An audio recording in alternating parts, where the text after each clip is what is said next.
Welcome to Beeinfotech PH, the data center show. With your host, Paul and Dave. Hi guys! Hi.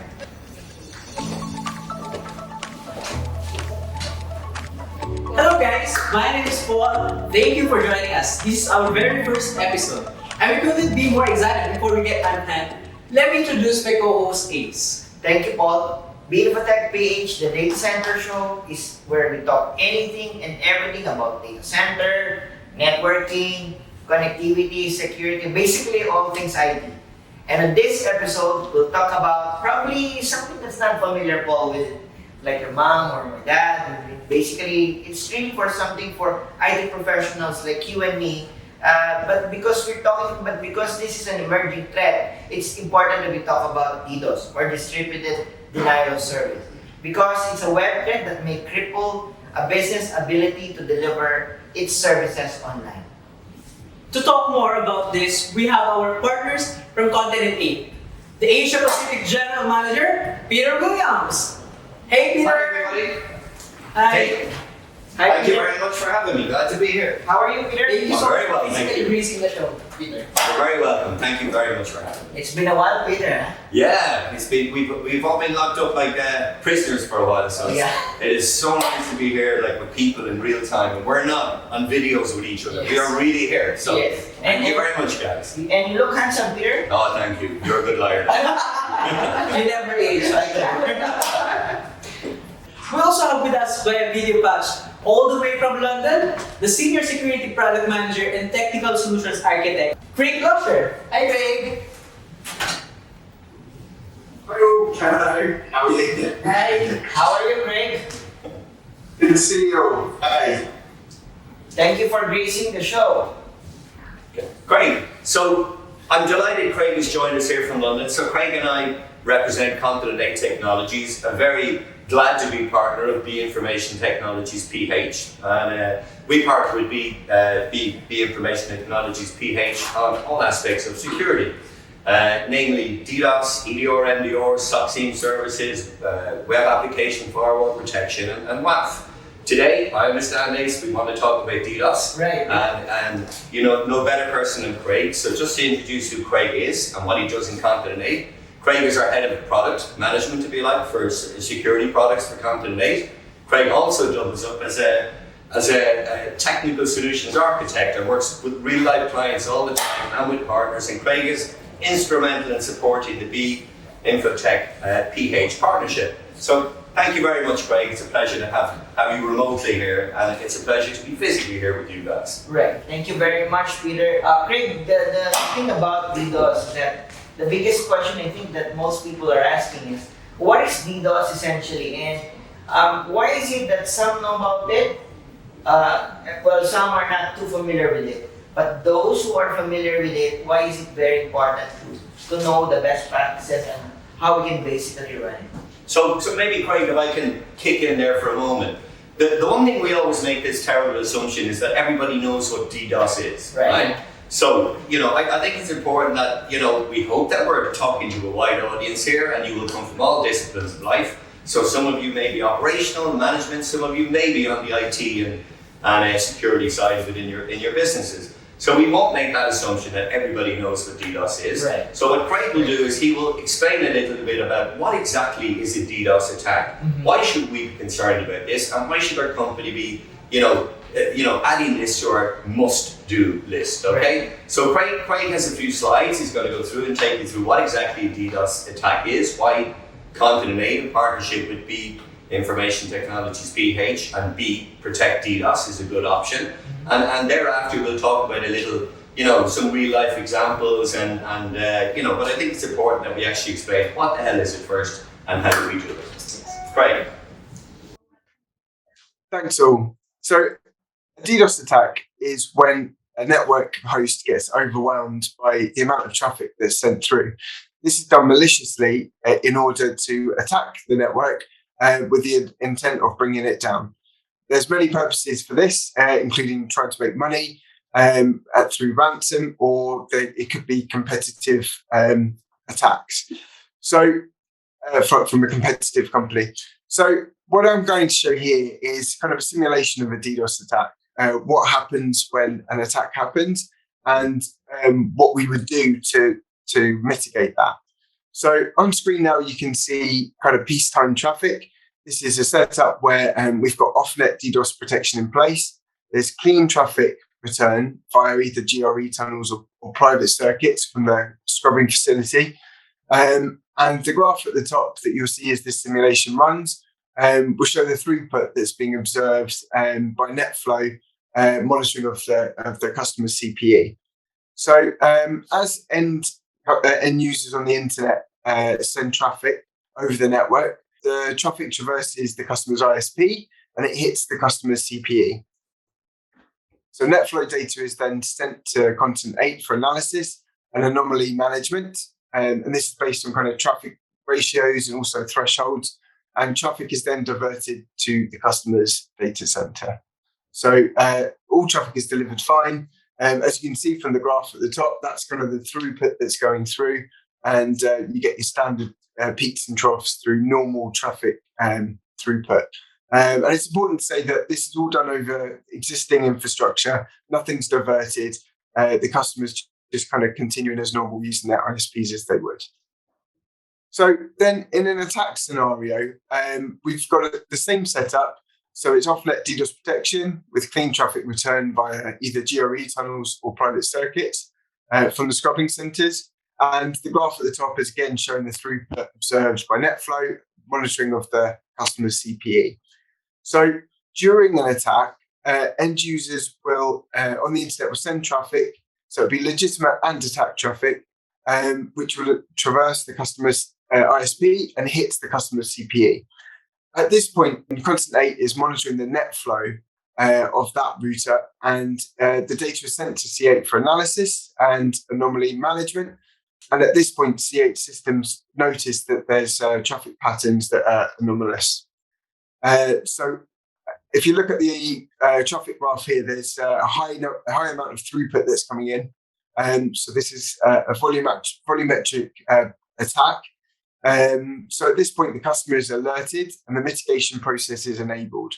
Customer diverts all of the inbound traffic to C8 via advertising the customer network only to Continent8.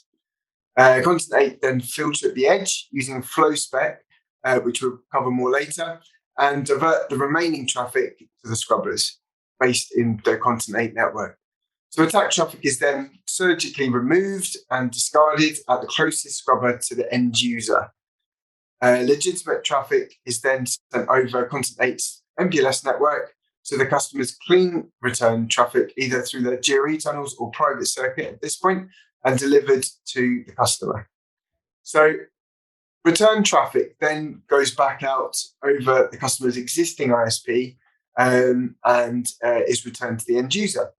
So in an event of attack, the traffic is diverted away and it scrubs the bad traffic surgically removed, and then it's sent back over the private circuit to the customer's end location. Okay, so Continent8's DDoS onion. So this slide shows Continent8's DDoS onion. Essentially what this is the different layers that goes into protecting against attacks. So DDoS scrubbing is only part of the solution. Obviously, with today's multi-terabit attacks, scrubbing system could easily be overwhelmed, especially if it's on premise. So this is the DDoS onion. It demonstrates components that go in to make full layer 3 to layer 7 protection. It uses coarse to fine scrubbing as you peel back the layers from the outside in. Filtering is just as important as scrubbing, and this can either be done manually or dynamically at the network edge. And C8 have also developed C8 Shield, which is an in-house mechanism for SYNAC flood attacks, and that's been sort of proprietary developed within company. And there's no other DDoS provider that we've spoken to that has a comfortable solution to deal with SYNAC attacks. So that's something that we've kind of developed in-house and have put onto as a layer on our onion. So every customer is different, and also the importance of profiling customers correctly will ensure that the correct countermeasures are deployed at the right time. and this is done by dynamic filtering at the edge. There's also rate and connection limiting that's done by the layer 7 WAF. So that's another piece of the onion before we hit the legitimate traffic inside. So that onion, in a different view, I just want to explain here how the different layers kind of function and where they sit within the network. So on the left column, what we will do is we'll follow the communication data flow as it goes through the network and through the scrubbing systems. Then there's the C8 infrastructure, which is the component that will handle the attack. The traffic volumes, it will show the size of throughput as it traverses through the layers. And there's the type of filtering and function of filter, which was just a bit of a description to go with the pictures. So as you can see on the left, we've got the initial kind of internet filtering, as we call it, which is upstream filtering that can be done for more simultaneous large-scale attacks before it hits our network. So we actually control some scrubbing mechanisms outside of the network as well. So this is where the large traffic volumes exist, and we all volumetric attacks, and this is coarse filtering. So there's a lot of attack traffic that will still get through at this stage. But there's sort of up to 50 terabits worth of scrubbing can happen. So it's very good for kind of simultaneous attacks. So moving down to the next layer, this is where it hits Continent8's edge network. And we do edge filtering and flow spec. This is also where we would filter for CH shield and SYNAC reflection attacks. And this is, again, volumetric, just not quite as big as the previous layer. So peeling back that onion further, we hit medium fine filtering. Okay, so this is the DDoS scrubbing. So this is kind of the actual scrubbers that dissect the good and the bad traffic, and pass that on for transport over to the customer's network. So as you can see, there's a lot of filtering, a lot of scrubbing that's actually been done before it gets to this point. Obviously, if there's an on-premise solution, it would just be this scrubber, and you wouldn't have the benefit of the previous layers to kind of further filter that down. So the importance here is to have global volumetric DDoS scrubbing capability and a global transport network with wide reach to actually deliver that to the edge of the network. The next layer down after volumetric filtering is you're stepping into layer 7 filtering. So that's rate limiting, whether it be rate limiting or connection limiting. And also, obviously, the WAF system can perform other functions as well, such as API and bot protection. Generally, this is non-volumetric DDoS protection, and that's kind of the next step down. And as you can see, the traffic volume is reducing each time. So hitting then the legitimate traffic hits the servers. So at this point, it's the polish on top. So essentially, this is managed servers, server hardening, best practices, and updates. So that's kind of that final layer that can be managed, or obviously customers can do this themselves. So that goes to explain kind of what layers are in place. And over the top of this, we have the log event monitoring and threat protection. So this analyzes all security events that take place over the network, and it filters down those security events and actions against them in a kind of recursive security protection. So that log management sits over the whole network. Okay, so moving on to how the Philippines is connected. So here we can see the cable systems that globally, and how the Philippines just has 21 cables that connect, dating from back into the 80s until modern times. But as a collection of islands, Philippines sits in a very precarious place. Obviously, Taiwan is a single island and has a lot more connections. And we move over to Japan, and again, that's just overwhelms the connectivity that is seen at the Philippines. So my point here is just how important it is to be connected. And as a collection of islands, the Philippines is very much vulnerable to attacks. Not attacks, very much vulnerable to cable cuts, as there's a lot of seismic activity, a lot of trawlers, and a lot of boats dropping anchor and things. So the majority of those cable systems as well, they're kind of inter-Philippine islands. So they're not necessarily international cables that come out. And some are also proprietarily owned, so cannot be used by various carriers and ISPs within Ireland. And a lot of the carriers and ISP actually use the similar cables to head off. So all of this creates a very unfortunate case for the Philippines, where internet bandwidth is very expensive, but also it's not extremely reliable. And there's also comparatively quite low capacity on there as well. So there's no option of land connections. Everything has to go off island via subsea cable. And as there are so many islands, it's a headache to manage. So that being said, a DDoS attack, this is looking at the attack that we saw at the beginning and with the big traffic spike. But as you can see, the attack originates from multiple sources all over the world. In this example, the majority come from the US and China. So the light blue is US.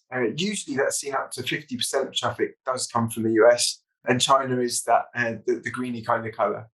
So you can't bring all of this traffic into the Philippines. It will be multiple terabytes or multiple terabits rather. And if it was brought in, what you would do is actually congest the subsea cables, consume all the bandwidth, and carriers will actually black hole the traffic.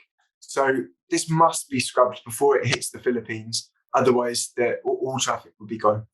So here you can see an attack against the Philippines, and this is a real attack. It's from a while ago now, back in 2019, but it demonstrates that traffic originates from all over the globe in a DDoS attack. And it's best practice to scrub traffic as close to the source of the attack as possible. So as you can see in this diagram, the source of attack is in hundreds of locations spread all across the globe. So for this, you need to actually ingest that bad traffic as close to the source as possible. And the Continent8 network with our 80 POPs we can do this. If all of that traffic was brought back to an on-premise scrubber in the Philippines, then you can imagine that will easily get overwhelmed and will be led to a situation like this, where all of the data cables are getting overwhelmed, and capacity is just blocking out network connectivity and essentially cutting off from the outside world.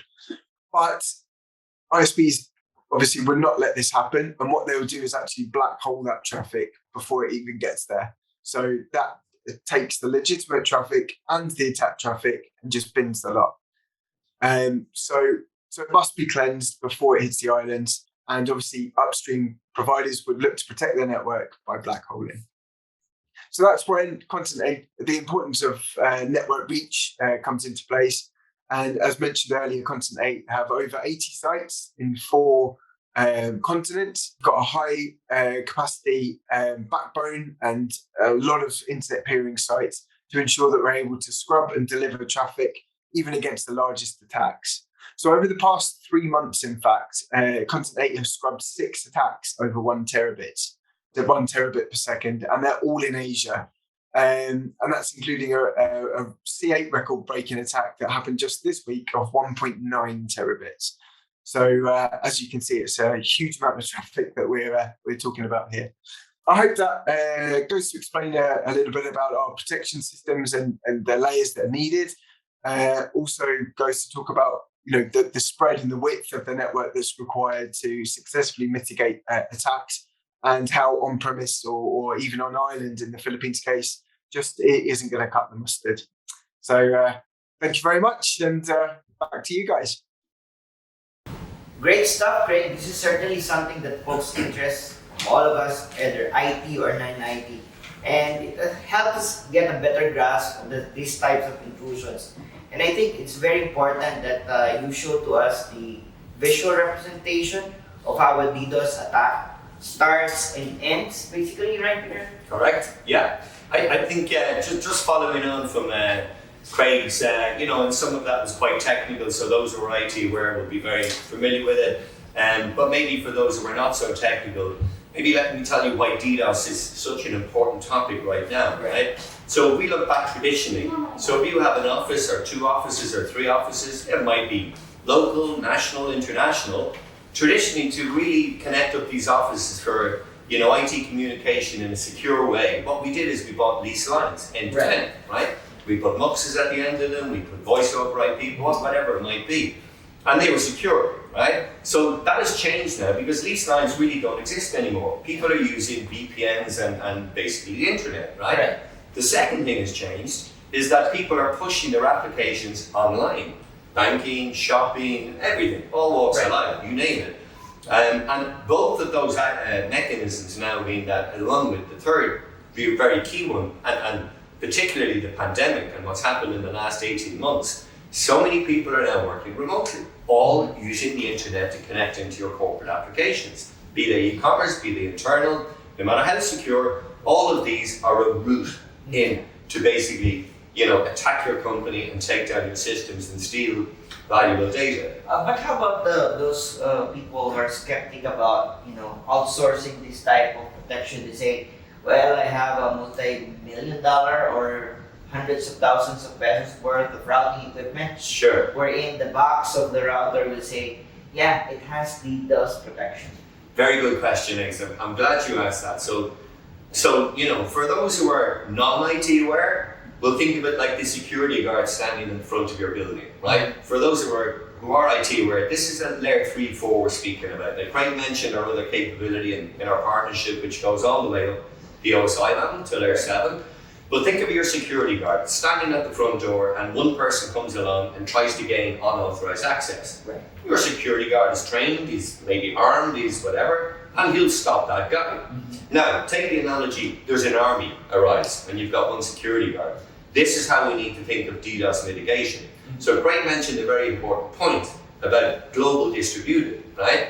And he showed examples of attacks there and where they originate from. Now, believe it or not, more than 50% of all global DDoS attacks originate in the USA. Now, maybe 30% somewhere around Asia and elsewhere, Africa, India, wherever, right? Now, the problem is DDoS stands for distributed denial of service, which means it's coming from multiple origins, okay? Now, they're all converging on that little bunch of cables that Craig showed you in the Philippines, right? The problem is, think of it like this, it's like 100,000 people trying to get in a jitney. It's just not going to work, right? That's what your local resources will look like. And this box, no matter how expensive you buy, this on-premise box, if you don't have the global network, what it means is you cannot intersect the traffic at the edge, where our kind of capability that we use with FlowSpec, for example, will mitigate a lot at the edge, less kind of as it comes into our core, and even less when it hits the mitigation devices, and ultimately zero by the time it gets to you. So if you don't have this global network, then you can't do that. It's not simple. So it's basically the guard and everyone else working together to protect it, right? Exactly. I think a good second salvo question for that is, yes, I need the man-made solution through Continent8, but I think there's a bigger question of how do I appreciate it as a business person? Is it worth it essentially having to get this protection since I have a lot of web-facing infrastructure already? Sure, very good question again, Ace. I think a lot of people think I don't need DDoS protection because I've never been attacked. All right. So think of it like I don't need an insurance policy for my car because I've never crashed. Okay. And then that day you crash into a Rolls Royce and it's driven by the shape of whatever, and suddenly you're having to cough up $2 million, which you clearly don't have. So that means you're bankrupt. The same analogy applies to a business, right? So the first problem is one attack is all it takes to actually not just damage your business, but finish your business. So if we take one of the big areas, for example, in the Philippines is online gaming. We have a lot of online gaming, licensed by PAGCOR here. Any of those people that we've witnessed getting attacked, where they did actually manage to take down systems, clearly they were protected by Continent8 at the time, their business generally has not returned. or it has been damaged to the point that they have never recovered to where they were before. Right. Because there was no loyalty with players in the online gaming business. They'll just find another site to play poker or put a sports bet. Right. Now imagine online banking, right? Imagine you take down a bank, right? E-commerce, in terms of all of the banking clients, in terms of you as a client, in terms of the bank's profitability, everything dies. But the worst part of all is the reputation is almost impossible to recover. Yeah. So DDoS is now become essential. So if you are, using remote working, if you have e-commerce facing applications, or if you basically have any kind of an online presence from an internet perspective, you are going to need that protection. So today, if you have one security guard standing at your front door, believe me, the army will come. It's only a question of when. Right. You need to be ready because you won't come back from it. Speaking of readiness, Peter, if for example I'm the IT guy Yeah, and I need to get this approved with my management, yeah, but unfortunately my management might not be technically proficient, might not be able to appreciate it in a technical sense. What do you suggest the best way to lay it out on the table and make them appreciate it in a manner that it's more business sense rather than technical? sure. So realistically, it doesn't really matter what size your business is. If you're a 1 person or a million person business, if you have value and you're facing the internet, it needs to get protected. Now, any business worth its value has what they call a risk register. And now, this does not exist on your risk register from a business compliance and from a future planning perspective at the moment. Believe me, it certainly should, right? So, essentially, you have transitioned to the internet, right? You may be fully aware, fully IT technical. You may have outsourced some of this. You may even have an internet service provider who told you that you're DDoS protected, right? But all they actually mean is, when they say that, is that the ISP is DDoS protected. Right. If you get attacked, they will switch you off to protect the other clients on their network, Right. So, I guess if nobody's had an experience of this ever, let me take 3 weeks ago, Amazon Web Services, okay? Right. Amazon Web Services had a 2.3 terabyte attack. It's the second largest recorded in history, and it lasted for 3 full days and affected an awful lot of clients. And anybody would mean for somewhere like the Philippines, let's say you were the client sitting here with your on-premises box locally, okay? If that would not just take you down as a client, that would most likely take PLDT and all the national telcos down, because all of the lines coming into the Philippines, the subsea cables, will be completely congested. Right. There's simply not enough, and people know this, and hence the reason it has to be intercepted at the edge. Now, from a business perspective, getting back to business, Right. if you have not assessed all potential risks associated with having, internet-facing applications, even if it's just for remote access, or go a stage further to e-commerce, Right. or even maybe a stage further like Lazada, where your entire business Right. depends on the internet, then it needs to be on your risk register, but because it is just a question of time. Right. So, like, if, for example, those listening right now, by the way, if you have any additional questions, do let us know, post it here or reach us out through our social media channels. But I think, Peter, the one thing that we need to also answer is, if the customer wants to do the DDoS mitigation service, where do they start? I mean, do they look at how much connectivity is web facing, how much traffic is coming in on a peacetime level, or is it based on the number of web services that they have, or it's all of it? Sure, it's kind of a combination of them all, and the partnership that we have for the market in the Philippines, BProtect DDoS and so on. And we can be very flexible. We have a number of different ways that we can actually cost it out, for example.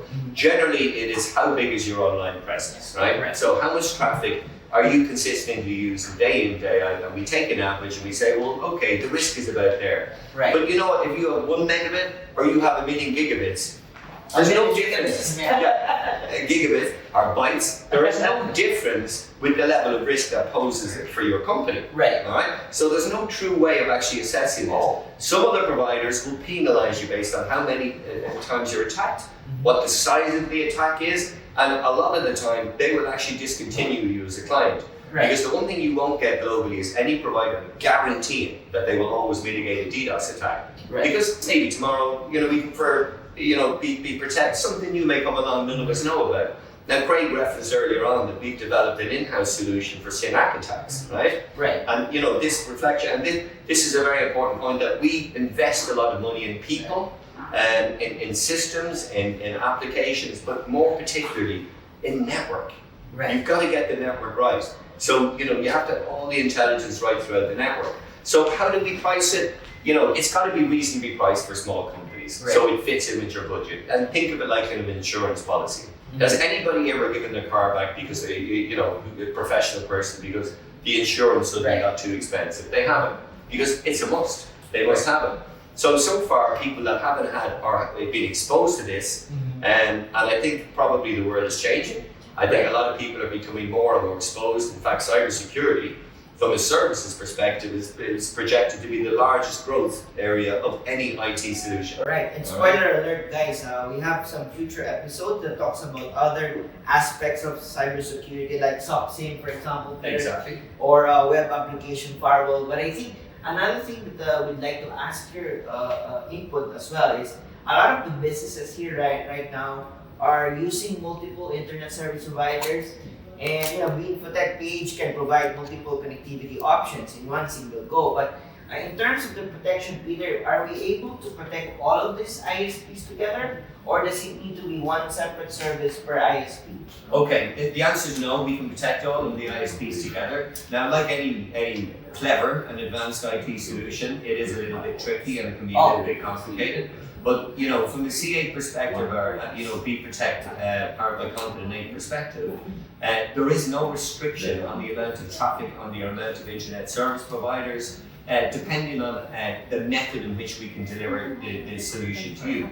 Now, you as a company will have certain different criteria, but all of them we can cover. So, for example, you may have one ISP, you may be in one data center, you may even have your equipment in your office, you may have globally distributed solutions. So as a company, we work with, some of our clients are in 60, 70 countries, and we have a blanket global coverage for DDoS perspective. Well, some clients are just tiny, have 5 people in the office, and we cover them. Right. Speaking of office, is support, does it need to be face-to-face? Do we need to bring in guys locally where they are, or can we work on these things remotely? We can do everything remotely, just the same way as the global support center follow the sun. Especially now in the pandemic. Right? Absolutely. Well, if medium and large size companies haven't geared up to work remotely at this stage, they'd be in trouble. But no, we don't need to interact face to face in any way. As much as I prefer to do it that way, Right. I always like to meet somebody and get to know them. How long have you been staying here? So I'm almost 3 years living in the Philippines. So you know some Filipino words? I know some Filipino words. Only the bad ones. Do you know the Filipino word term for DDoS? I don't. I'm sorry. I think it's bagsak.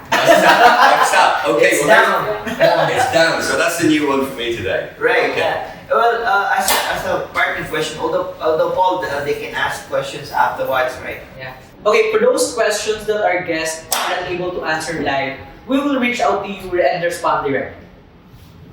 All right. As a parting question, I think Peter, the thing that most Filipinos and global partners here in the Philippines are asking about is how can I best maximize the DDoS protection of BProtect powered by Continent8 in a way that because of the pandemic, they're not able to reach a lot of their customers, and the only way they can do it is online.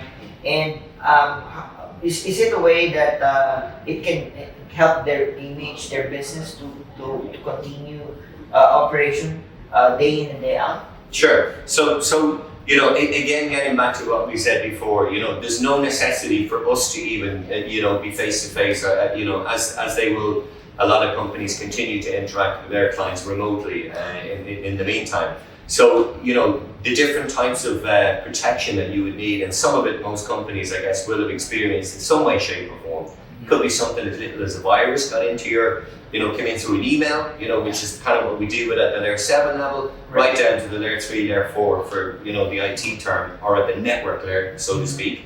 And so the best way to do it is, I think, assess what your level of security is today. And, if you haven't got an IT person, which many small to medium companies might not have too many IT staff. This way. Well, exactly. So reach out to us. We can give you an assessment in layman's terms, in technical terms, in any way you wish. And in English and Filipino. And in English and in Filipino. And maybe in other languages too. I can give it to you in Irish if you like. Excellent. So, you know, the thing is, do not be afraid of this. Do not be worried about speaking to us if you don't understand the terminology, the level of risk. Let's have a call, let's have a conversation. Let us help you understand at least so that you can then make an informed decision. All right. At this point, let me thank our guests, Craig and Peter, for this very informative episode. Thank you for having us. Really appreciate it, Paul. Thank you, Craig. Even if there are some laundry here. For more information regarding the topic today, you may reach us through our website and our social media channels. So until then, thank you, and we'll see you on the next episode. Bye! Bye. Thank you.